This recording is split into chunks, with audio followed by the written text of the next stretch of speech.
Having just essentially landed in Mexico City myself, I struggle for ways to describe what separates the city from other world cities I've been to, and I can sort of feel that there are certain qualities that are here that aren't elsewhere. But when you need to get somebody's kind of a quick and dirty description of what separates Mexico City from, I don't know, a New York, a London, a wherever, what can you say? It's a good question. I don't know how easy to answer it is, but I would say there's a kind of thriving energy on the streets that I just don't find in many other places, particularly in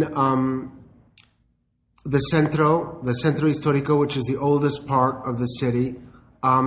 There's just a kind of a buzz that happens. I think a lot of this buzz that I'm describing has to do with the fact that so many people who struggle to survive here work on the street, sell things on the street, make their living on the street, and it just, gives this kind of energy. You have a lot of people eating on the street, you have a lot of people, like I said, selling different items, anything from newspapers and obvious things to weirder things like there's an older guy who sells books about good handwriting, and you'll also see things like fire eaters and jugglers trying to make spare change at traffic intersections, and I think that offers a street energy.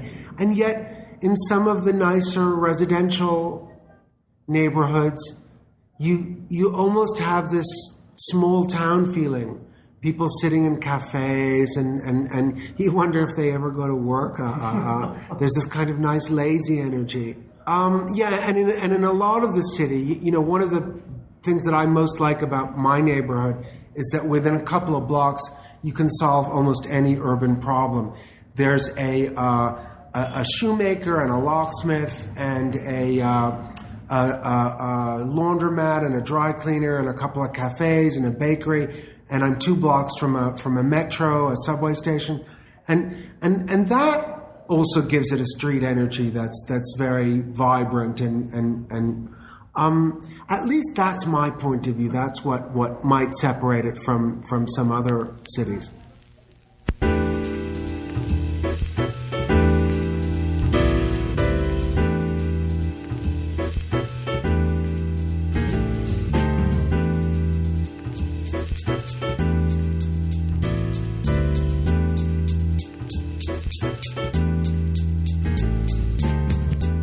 From KCSB in Santa Barbara and Colin Marshall Radio, my name's Colin Marshall. This is the Marketplace of Ideas, and today I am in Mexico City speaking with David Lida, author of, a book on Mexico City, First Stop in the New World, a book of stories about Mexico, travel advisory, a book in Spanish on Mexico City, Las llaves de la ciudad, and he's also the author of the blog, Mostly Mexico City, so he's definitely an authority on the city, I would say, and I'm going to ask him now, given what you've said, I would say if I had to answer the question myself based on my brief experience, it seems like any space that can become a store in Mexico City becomes a store. There's this commercial spirit, and I don't want to sound too grand, but there's plenty of countries where people are in a position where they would need to make their living selling things on the street, but only here does it happen with such sort of exuberance. I mean, do you know what I mean? Do you see the distinction I'm drawing there? Absolutely, and I'll address that in a second. I hope you don't mind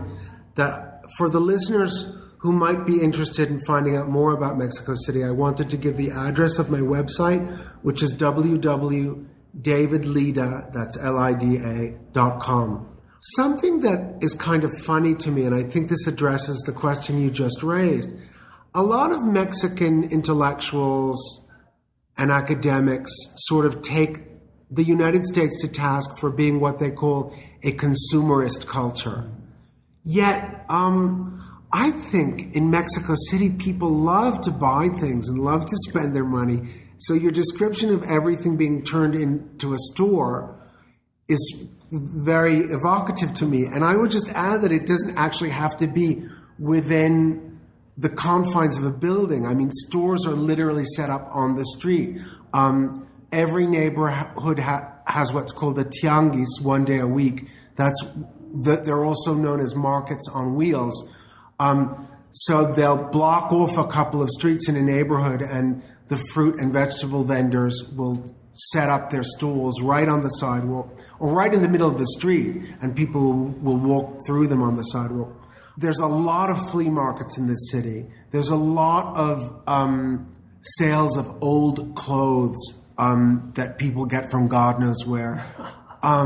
There are flea markets where they sell really elegant antiques, and there are flea markets where they sell like bent spoons and broken bottles and I feel like, you know, there's obscenely wealthy Mexicans that will go to you know, maybe the Louis Vuitton boutique in the upscale Polanco neighborhood, or to the really upscale shopping malls.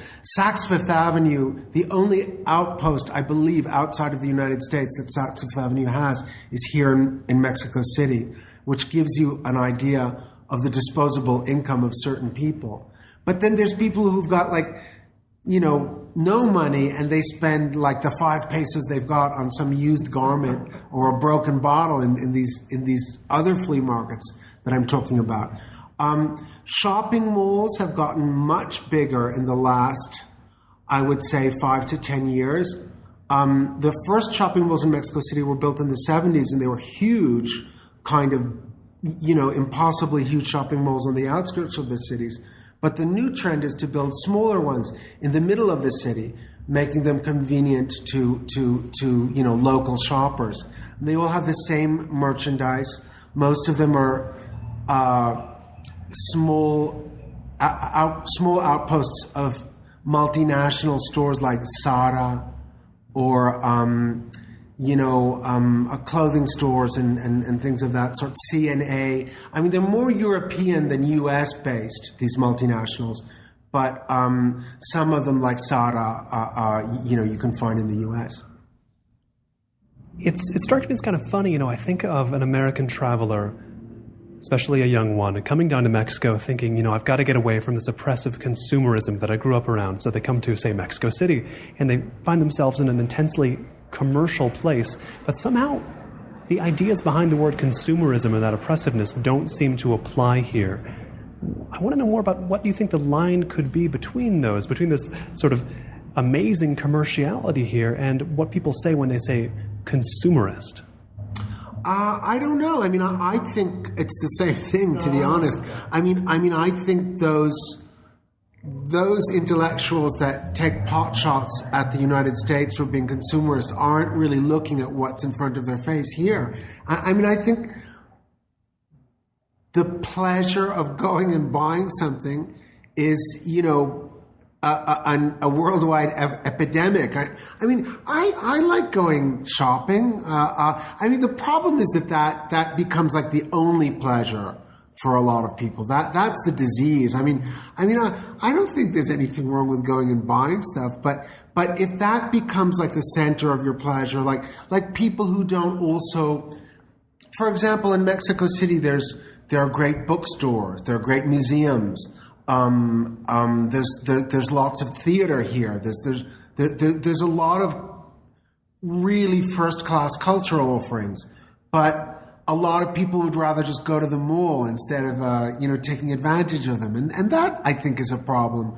But I have certainly had my moments strolling around malls and just sort of vegging out there, and I don't have the problem. I certainly don't have the problem I used to with them. I grew up in New York, and I grew up with this very snotty New York idea that shopping malls were for benighted people in the suburbs, that these poor people that had to get in a car to go and buy a quart of milk. But now I'm sort of starting. Mexico City is such a huge, chaotic place that I can sort of see that going to the mall and walking around and sitting and having a coffee can be this lulling experience that is not entirely negative. I guess speaking of what experiences, or the experiences that can be negative that people talk about here. We had Daniel Hernandez on the show a few months ago, who wrote the book Down and Delirious in Mexico City, and he describes early on, and we talked about it, him saying he wanted to go to Mexico City and his Mexican parents saying, "Oh, no, you don't. Mexico City, that's dangerous. It's terrible." It's very negative ideas about the place. I don't know based on how much experience, but when I talk to people about that sort of idea about Mexico City, those ideas that it's dangerous, that it's crowded, that it's polluted, that it's unpleasant, oftentimes they will be referring to the decade of the 1990s. They will say, well, it was like that in the 90s, more violent in the 90s, worse in the 90s, more polluted in the 90s. You moved here in 1990. What did you find in the city at that point? I just wanted to say that I think Daniel's book is excellent, and his experience is very common. Daniel's family is not from Mexico City. They're from another part. I don't remember where. And Mexico City has a very bad reputation within this country. I would say its relation to the rest of Mexico is kind of like New York's to the rest of the United States, Paris's to the rest of France, etc. And a lot of people outside of Mexico City hate Mexico City and everything it represents, even if they've never been here. People from Mexico City have a bad reputation elsewhere. But going to what you addressed, Colin, I mean, certainly 20 years ago, Mexico City, the pollution problem was much worse than it is now. Other problems were worse than it is now. I think it's a better city than ever right now. I like it more and more the longer I live here. And without a doubt, the crime problem has improved here. You know, it's hard for me to distill that. The longest chapter in my book is about crime and an analysis of the difference between the perception and the reality of crime in Mexico City. I mean, the truth is that it's a big city and things happen, mostly robbery on the street, car theft, less commonly house theft, people breaking into apartments. But having said that, the crime rates in certain cities in the United States per capita are far worse, particularly for homicide, than in Mexico City. And what's more is that, without a doubt, given the problems with violence related to drug trafficking and drug gangs and extortion rackets in other parts of the country, they have far outstripped any problems that we have here in Mexico City. I mean, cities like Ciudad Juarez or Culiacan up north on the border, or some places in the interior, like certain parts of the state of Michoacan, I think have far outstripped the problems here in Mexico City. I walk in Mexico City, take taxis, walk on the street, almost anywhere at any hour of the day or night. I mean, there's some neighborhoods that I would stay out of at night, or, only exercising extreme caution. But mostly I feel very, very safe here. In whatever condition the city was in 20 plus years ago, tell me about what you remember about the decision and when it came and how it came that you would live here. It's funny when I think about it, because as far back as I can remember, this city has always had a terrible reputation for overpopulation, poverty, crime, pollution, and I avoided Mexico City on my first trips here. I only flew into Mexico City and immediately flew out. This was when I was in my early 20s as a tourist, and then I think it was on my second trip here in 1987. I don't remember from where to where I was going, but it was a route that it made sense for me to stop in Mexico City. And I was here for about 24 hours and I just fell in love with it. Again, with that remarkable street energy that I spoke about in the Centro Histórico. Because I didn't leave the Centro in the 24 hours I was here. I went to a cantina. I went to a theater that in those days had like a vaudeville show. I ate in a restaurant where this romantic trio was playing ballads and boleros, and I just thought, there's something for me here in this place. And then I came back several times. You know, I was working as a freelance journalist, and I would try to get assignments to pay for my trips. And, you know, within 2 years I was living here. I just fell in love with it and felt like I had to give it a shot. And I thought, well, if it didn't work out, I'd go back in 6 months. And that was in 1990. And based on what you've experienced, what would you say it takes for, I'd say an American, but let's even just say a New Yorker, to live here, to live well here in Mexico City? I mean, it takes some money, sure, but what does it take on a personal level to make a good life here? That's an interesting question. I would say, first of all, because you mentioned New Yorkers, I think people from big cities tend to like Mexico City when they get here. They just, you know, there's something about the way a big city works that if you're from a big city or you live in a big city and you like it and you get to another big city, there's a kind of familiarity, whereas there's a greater breach if you're from a small town. However, and particularly because you broadcast out of Santa Barbara, I made friends with a woman who was here for one semester working on her PhD, and the biggest city she had ever lived in was Santa Barbara. Wow. And she took to this place like a duck to water. I mean, within days or a couple of weeks, she was like traveling on the metro, traveling on these little microbuses that go all over the city. She really got into it. I think there's something that people like about Mexico City. There's something winning about it. And I would say, you know, there's another chapter in my book about this. This is probably an unfortunate thing, but it works in your favor if you're a foreigner. I would say that by and large, Mexicans treat foreigners better than they treat each other. That is not a hard and fast rule, but Mexicans really, by and large, go out of their way to make people from elsewhere feel comfortable. So that is something that, you know, if someone does decide that they want to come and live here from somewhere else, they will have an advantage, I believe. And it brings to mind, you know, I've had other authors on the show that write about place, that write about other countries. And it often comes up for certain specific countries, Japan is another, that it is better to be an outsider there than an insider in some sense. Maybe in Japan, because you're not subject to certain codes of behavior and decorum, they sort of let you out of the rules to an extent. You can enjoy it without being so constrained. But in Mexico City, you know, maybe you get treated with more courtesy in some settings, but what can you tell us about being a foreigner here that's most important? To me, the most important thing is to show respect. I mean, I definitely immersed myself in the language. I came here with, you know, a decent working conversational Spanish when I got here, but I was not very sophisticated. And that was something I worked very hard consciously on, to learn to speak the language well.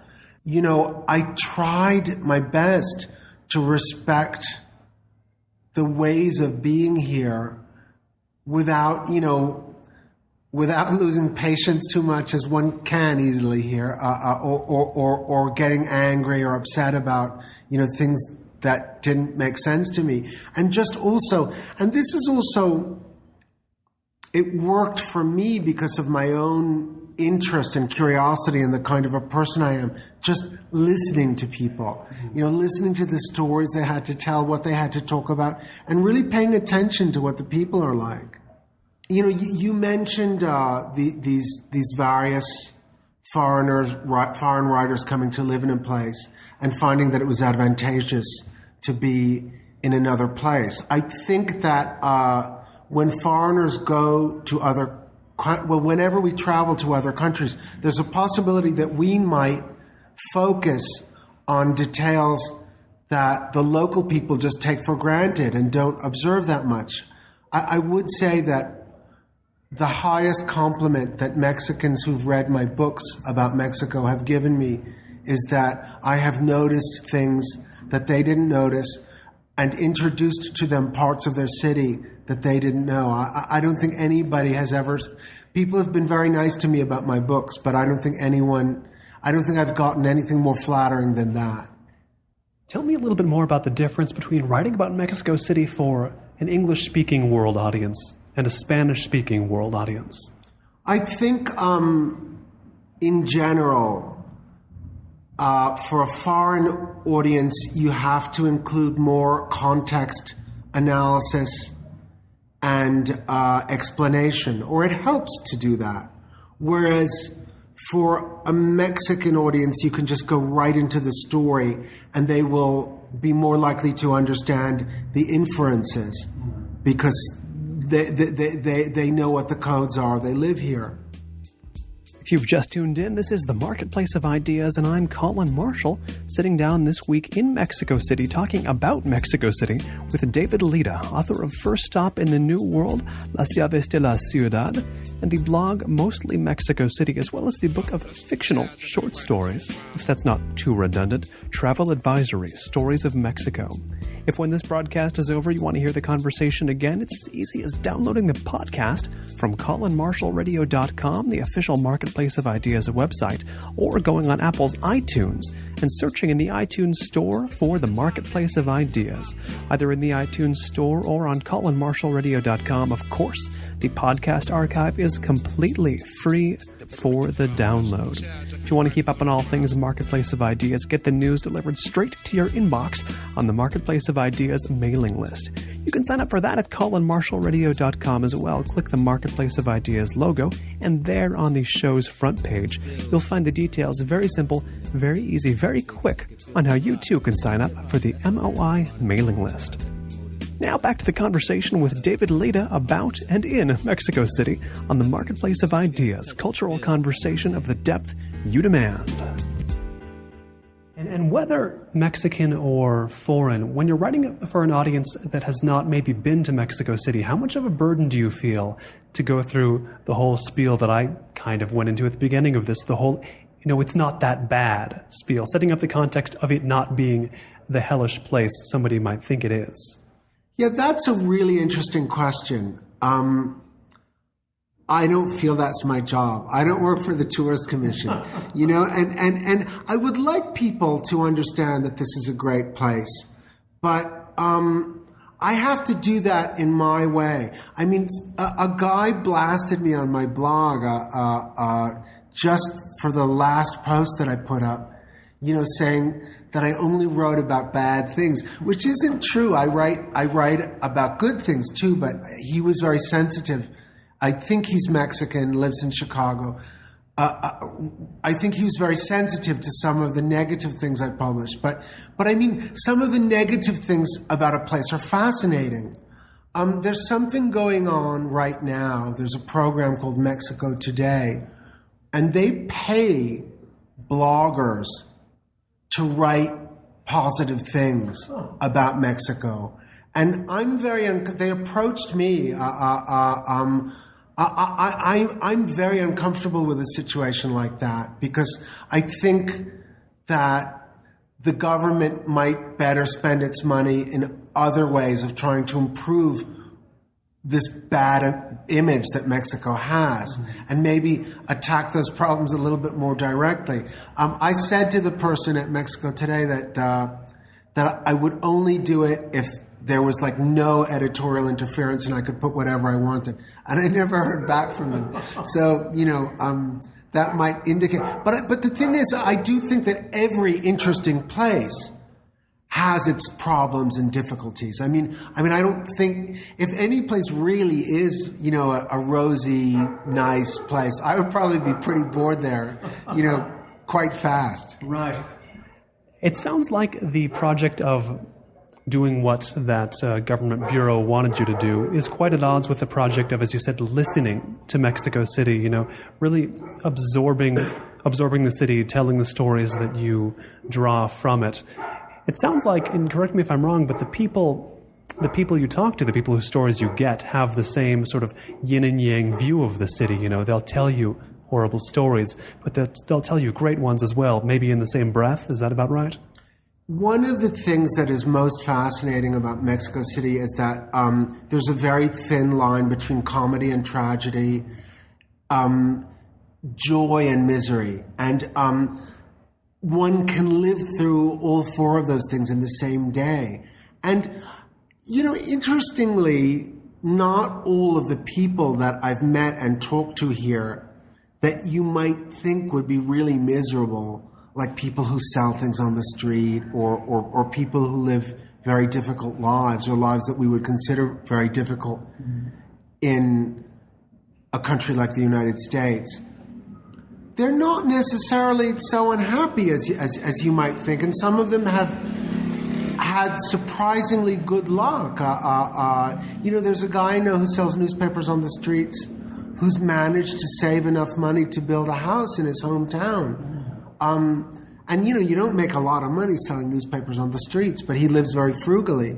And so there's inspirational stories as well. I mean, there's a lot of people living very tough lives, very close to the margin. I mean, unfortunately, a lot of single mothers here work for the minimum wage, which is about $5 a day, and they have no benefits.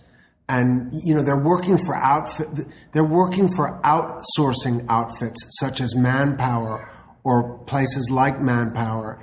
And life is a terrible, terrible struggle for them. But, there's also some people that tread water in very imaginative ways who, at least to me, are very inspirational. It brings to mind an element of Mexico City that you write about in your book at the end of First Stop in the New World, that it's got this improvisational quality to it, whether in the way the city has grown or whether in the way the people live in the city. Where do you like to see that improvisation happen, or how do you see that improvisationality, if that's a word, of Mexico City come out? Well, mostly on the street, looking at how people make their living on the street. I mean, that's the primary source of that part of my understanding of Mexico City. And just walking around in some of the less affluent neighborhoods, which, a lot of foreigners don't do because they've heard that they're scary or dangerous or whatever.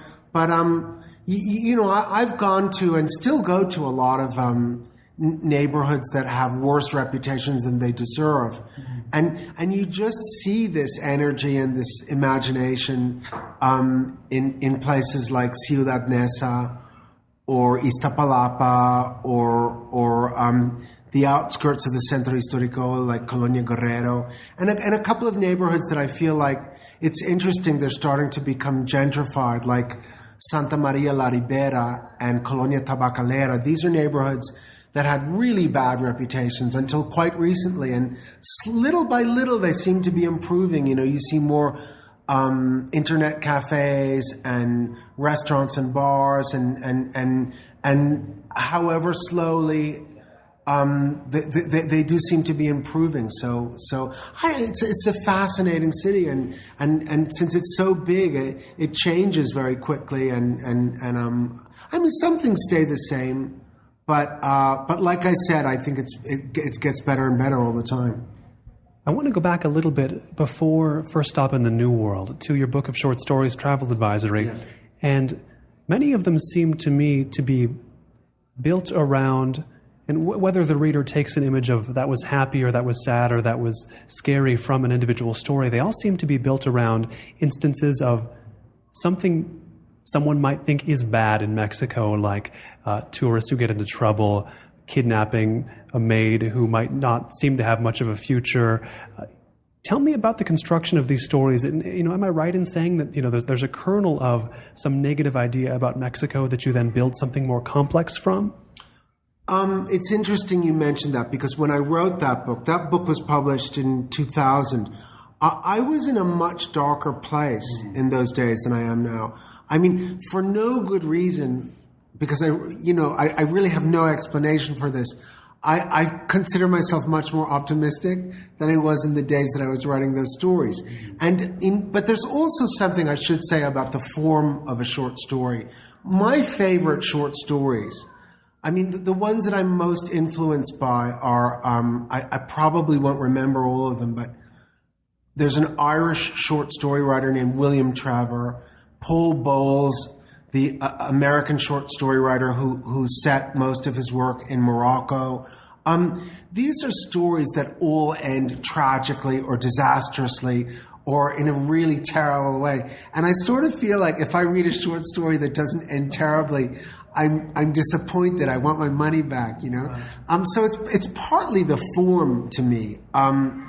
And yes, those are very dark stories, but and I stand by them. I still stand by them. Most of them were, in fact, based on, you know, at least as a point of departure. I mean, they're not autobiographical, but most of them were based on incidents that had happened to me or stories that people had told me. For instance, there's a story about a kidnapping in a taxi. I was kidnapped in a taxi here 15 years ago. It's the worst thing that's ever happened to me, and far more good things. I mean, the list of good things that's happened to me is almost endless, whereas the list of bad things that have happened to me, really bad things, I could count on the fingers of one hand. But that was pretty bad. So I had a really hard time with that experience. I mean, it was very hard to assimilate. And it occurred to me to set the story in the first person in the voice of the kidnapper. And in a way, it was a sort of catharsis to try to see his point of view, why he would be going around doing something like that. There's another story about that culminates in a rape in a hotel, in a beach. And the kernel of that story was told to me by a guy that I just happened to meet in a bar. He was like sitting in the next bar stool.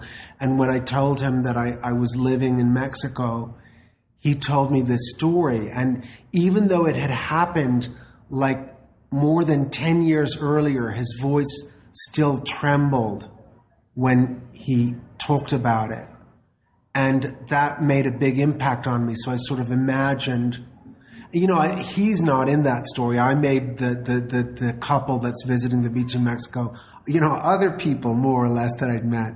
And you know, the wonderful thing about fiction is that reality is a point of departure, and then you can just take off from there and make things up and mix them up. Whereas with nonfiction, which I love writing, but you're kind of a prisoner to the facts.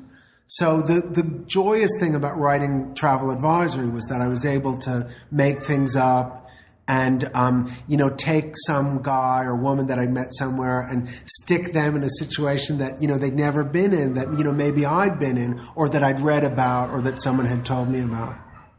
In that story you mentioned taxi, you as you said, go from the first-person perspective of this taxi kidnapper, and he says things like, well, he used to work at, I believe, some sort of merchandise stand, correct? And he was skimming some off the top, but he thinks his boss knew it. He had to do it to get by. Peso got devalued. Now I had to skim more. You know, my brother-in-law said, why don't we run a taxi kidnapping ring or something like that? And he explains it in a way that to him rationalizes it to some degree. He says, well, these people have money.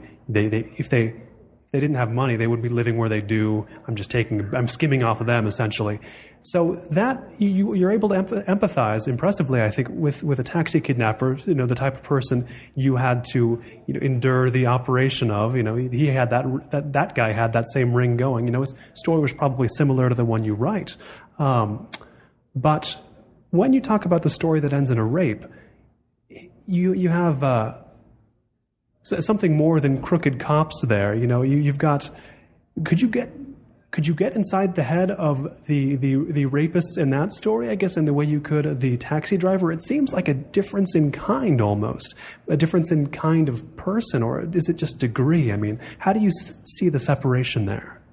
I actually don't see a separation. I think that if you write fiction, you need to be really empathetic. You really need to be able to get into the heads of your characters and understand where they're coming from. It doesn't mean that you agree with them or endorse their way of life. But I think that's the job, or one of the jobs of a fiction writer. And the reason I didn't do that with the rapist sort of comes in the end, not quite as a surprise. I mean, there's some indications that something might be going on with these crooked cops. But if I were to have written the story from the point of view of those cops, I would have had to try to find a way to at least understand where they were coming from. And maybe that's one of the reasons why I didn't choose to write it from their point of view, because it would have been harder than the taxi guy. But I do think that's one of the jobs. I mean, most of the fiction writers that I admire are very good at that, at getting into the heads of their characters and justifying, or at least explaining to us their behavior, even if it's not the nicest behavior. Now, you move from travel advisory to First Stop in the New World with a shift in form from a short story, from fiction, to a favorite form of mine. I never quite have known what to call it, but the kind of short urban essay. I mean, how do you think of the form that builds up that book? Well, that was like the hardest thing for me to figure out. I kind of knew what stories I wanted to tell in Mexico City, but the hardest thing for me with that book was figuring out how to tell the story. And I ended up interspersing longer chapters about what I considered very major themes, such as food, drink, religion, sex, crime, the kind of things that people in Mexico City are confronting every day in one level or another, politics. I alternated those with shorter chapters that were, these big chapters, they have a lot of anecdotes in them, but there's more like explanation and analysis and context, like I said before. But these short chapters, they're mostly anecdotes. And I thought it was a good way to sort of mix it up. I mean, I think that that's kind of the way our minds work. So there are big topics that are entertaining us or plaguing us, interspersed with like smaller riffs that also grab our interest. And I think once I figured out that that's the way I wanted to tell the story, it was much easier to get on with the writing. Now, no matter who I read on Mexico City, they always come to a point where they say, walk down the street in this town and you get 5 senses stimulated at once. A lot of information coming at you, all of it interesting. And I want to know, even today when you're walking around Mexico City, what's the kind of thing that does turn your head and make you think this could be the seed of a piece, even of a blog post or of an article or of a book? What kind of thing here would turn your head as a writer? That's a good question. I mean, when I work on the blog, I try to take a couple of days off and just go out walking on the streets, preferably, sometimes in familiar neighborhoods and sometimes in neighborhoods that I don't know that well, and just see what stimulates me. And it could be a noise, or it could be, usually it's an image, because Mexico City has a few beautiful neighborhoods, but it is not the most prepossessing city. But it's a striking city, and you see weird things all the time. Like, I have one blog post where there was this man who was just slightly larger than, I don't want to be politically incorrect, a dwarf or a midget, and he was dressed in a suit and tie and a wrestler's mask. I mean, he was carrying a little briefcase. So it was just this weird thing, like this guy who looked like a businessman, except that he had this like bright red and blue, I think were the colors, wrestling mask. And I just asked him if I could take the picture, and he held a thumb up, and that was like definitely stimulus for a blog post. I mean, you might see, I don't know, some really drunk guy like holding himself up by a lamppost, and that might be the point of departure. I was just walking around in Colonia Guerrero, which is kind of a rough and tumble neighborhood near the centro, and I went into a graveyard. I'd heard about it, but never been inside. Benito Juarez, who was he's frequently in the United States compared to Abraham Lincoln by, historians who specialize in Mexico. He's buried there. And, I started to take pictures in the graveyard, and I don't know when I'm going to put it up, but I've done a blog post on the graveyard. It sort of could be anything, but it's like, if you have like, not just your eyes open, but your ears and your nostrils and the 5 senses sort of engaged, you'll never be bored in the city. There's just so much happening and so much going on. There's so much stimulus. Have you been able to observe at all the way that foreigners who come here to live or to stay for a while engage with this city? I mean, you do so much observation on what Mexico City sort of natively is. I imagine your eye is also drawn to how people interact with it when they come from somewhere else. Yeah, to a certain point. And I've done... one thing that I'm not really happy about is that a lot of my posts about people are about foreigners living here rather than Mexicans who are living here, which doesn't seem quite fair.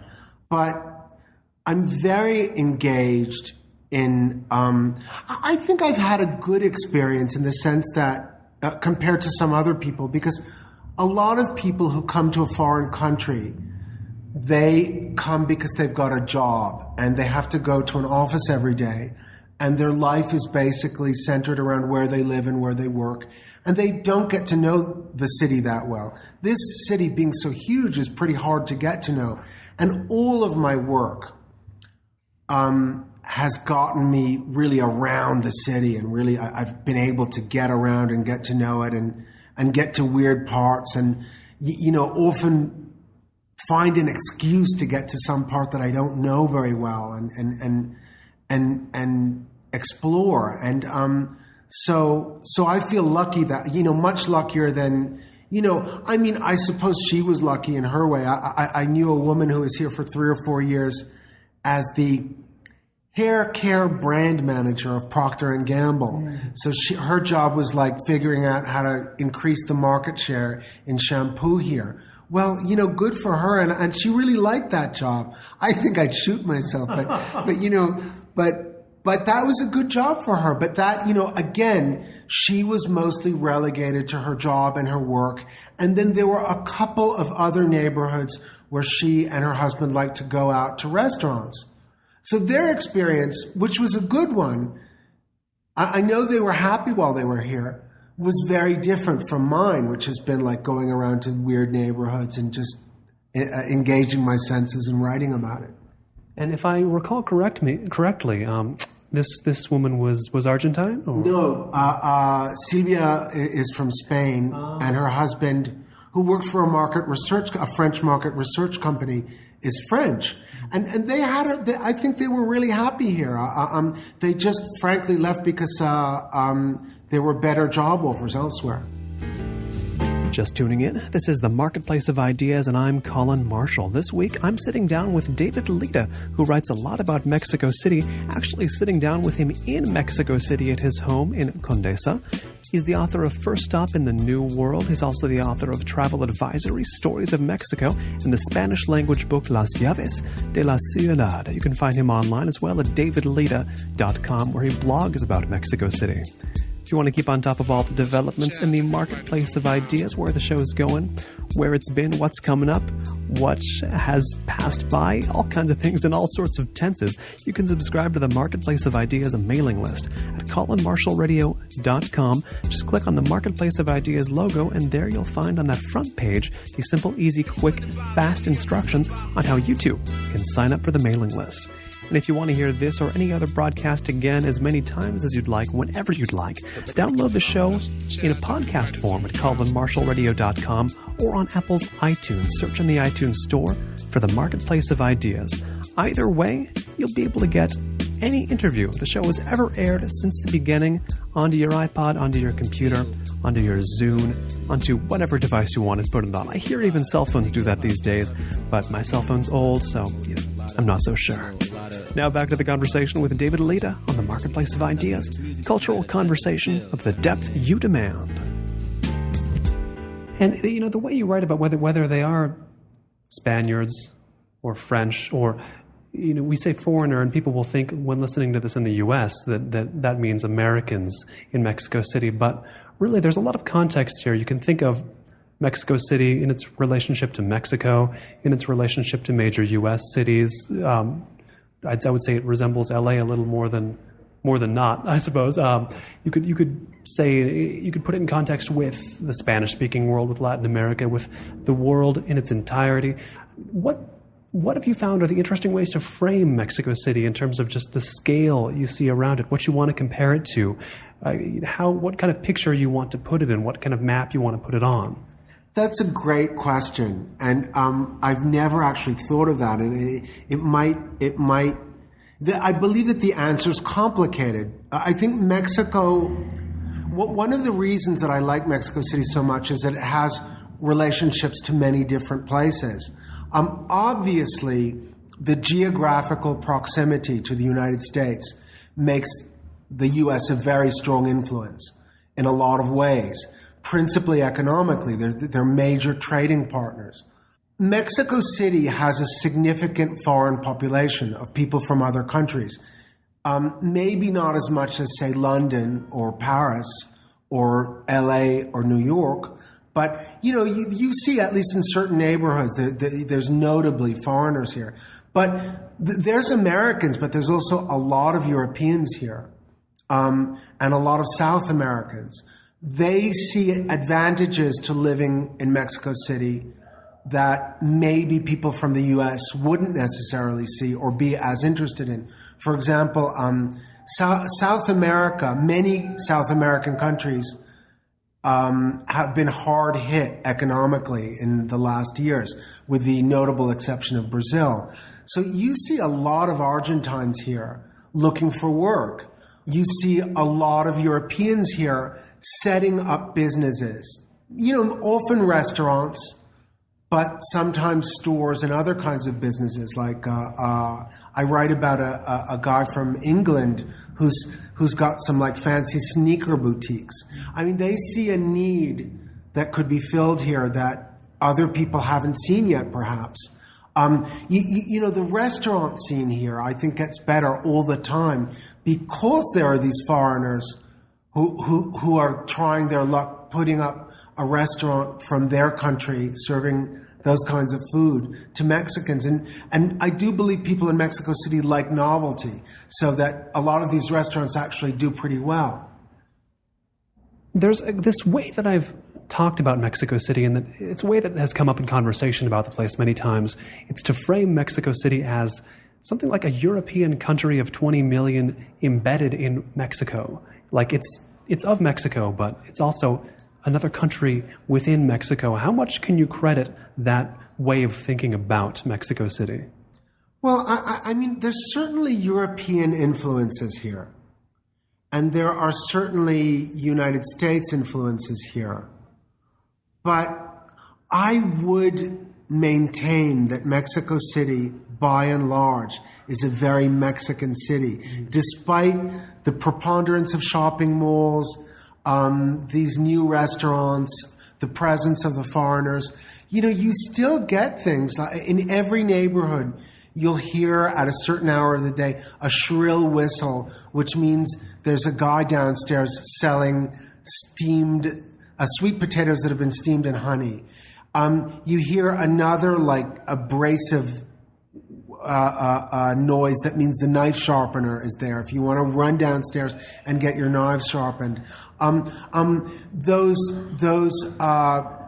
street tianguis that I mentioned earlier, where they set up a market one day a week right on the street, displaying the wares, displaying their fruits and vegetables. If you read the descriptions of the markets in the 16th century literature of the conquistadores, Hernán Cortés's 5 letters to the King of Spain, or Bernal Díaz Castillo's conquest, a history of the conquest of Mexico, they sound just like the tianguis that's right outside my door every Tuesday. I mean, some things just don't change here. And I would say that no matter, some people, again, these intellectuals and academics that I don't consider who really look at what's right in front of their nose,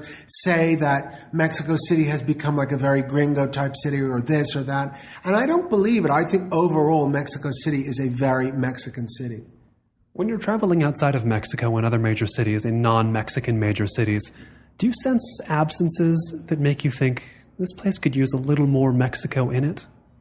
Yeah, Let me put it this way. I haven't mentioned this yet, but I do another job when I'm not writing.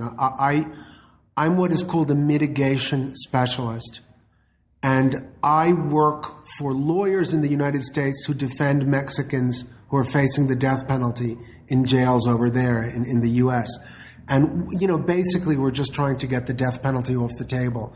And they'll be going to jail for a long time, most of them. But we just don't want to get them killed if there is a legal way, if there are indeed mitigating circumstances, which often, there are. And I have to travel to some pretty miserable places in the U.S. and Mexico. And I am always happy and relieved to get home from those trips. When I travel to other cities for pleasure, I try to find, what's pleasurable about them, whether it's friends who live there or just whatever the local culture is, and not worry too much about what I'm missing in Mexico.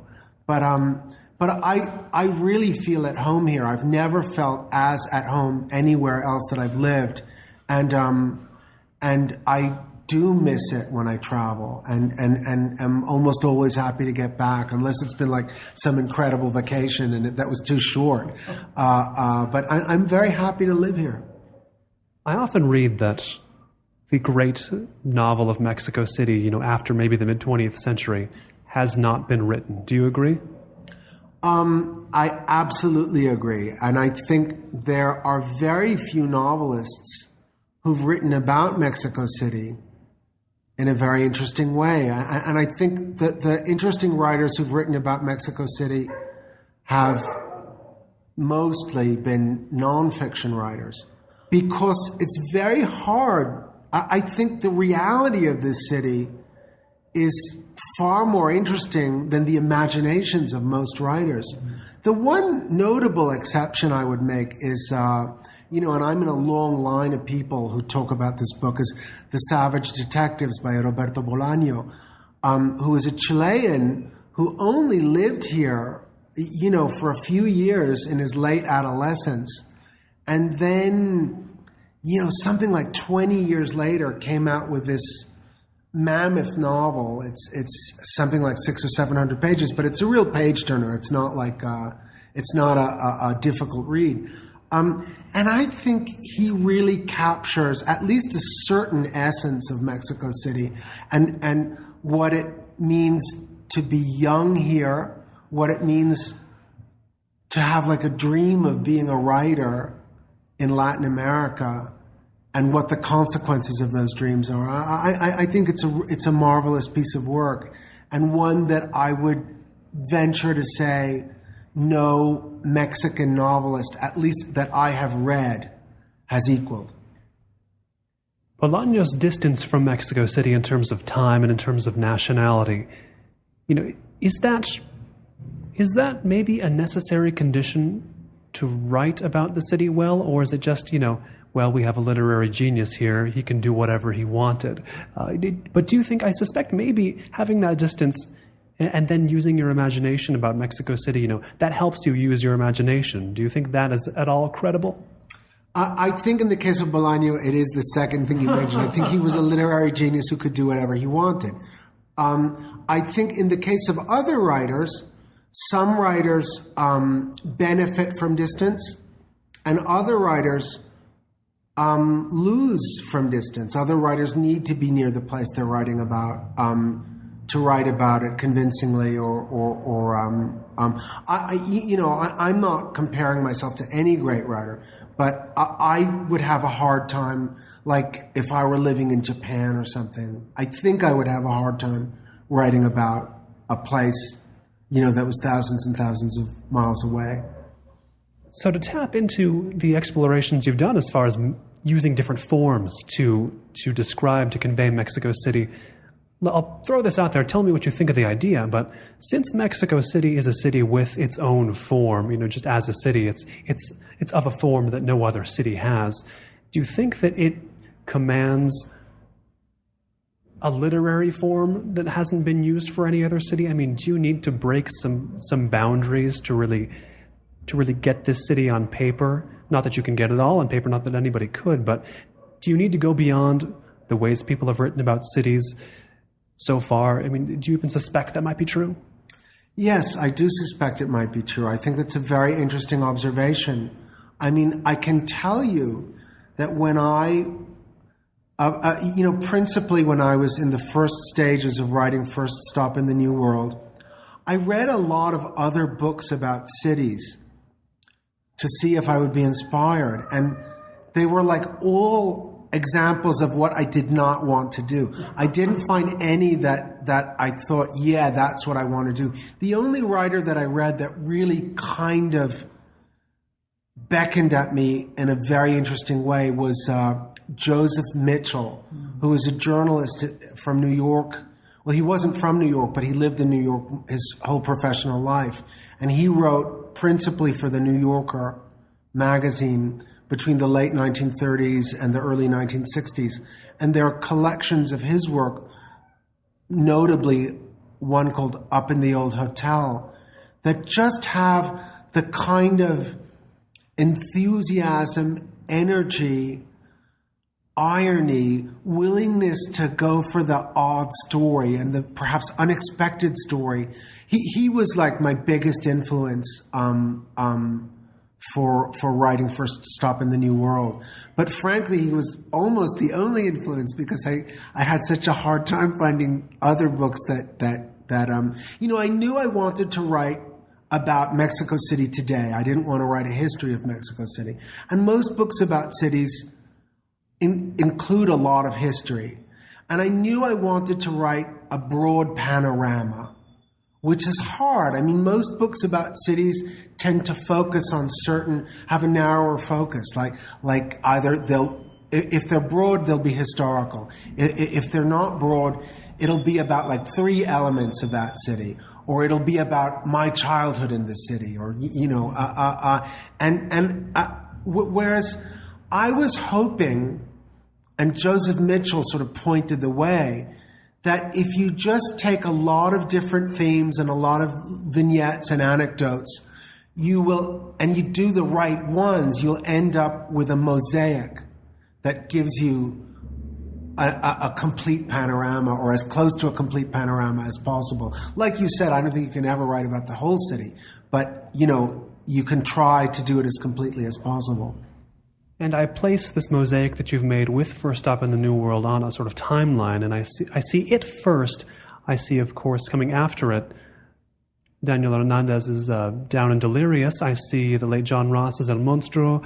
I see a flowering, it seems to me, of writing in English about Mexico City that is really just late 2000s onward. Something's going on here.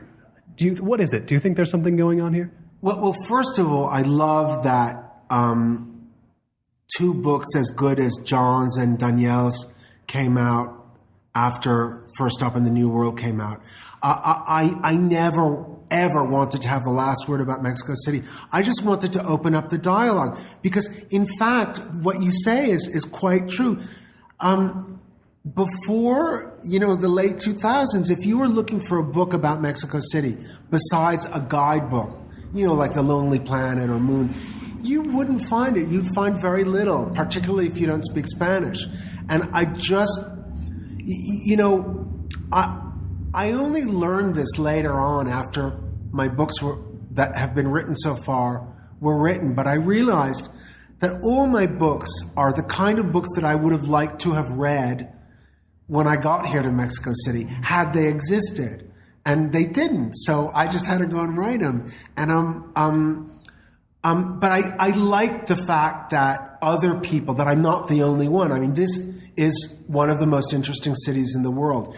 And I like the fact that other people feel that way, such as John and Danielle. And I hope that, 6 other people are writing books about Mexico City. I mean, this city will never be entirely written, but not enough people have even given it a try. I think it's very intimidating. It's so big and so chaotic and difficult to understand. These might be sort of, I don't know what to say about, you have to sort of let yourself be engulfed by this city. And then, let your observations come through, from that. You can't sort of go out and try to capture it. I think it'll just like slip through your hands like water. But if you immerse yourself in it, there's a chance of like some of that water going up your nose and then, getting swallowed and then you being able to digest it for readers.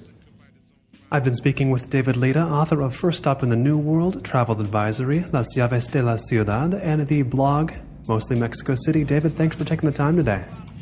It's been my pleasure. It's really, thank you very much for your interest in the work. If you'd like to learn more about David Lida and his work on Mexico City, visit davidlida, davidlida.com. This has been the Marketplace of Ideas, and I've been Colin Marshall. You can hear this conversation again in podcast form at colinmarshallradio.com or on iTunes. Search in the iTunes store for the Marketplace of Ideas. Our theme music is produced, as it always is, by Ben Althouse. His home on the web is benalthouse.com. That is ALTHOUSE on the spelling of Althouse. And if you want to keep up with details on the Marketplace of Ideas, find out where the show is going, who's going to come on the show next, and more, visit colinmarshallradio.com and sign up for the Marketplace of Ideas mailing list. Details are right there and very, very easy to grasp and follow through on.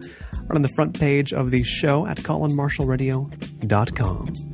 As always, thank you for tuning in. We'll catch you next time on the Marketplace of Ideas for more cultural conversation of the depth you demand.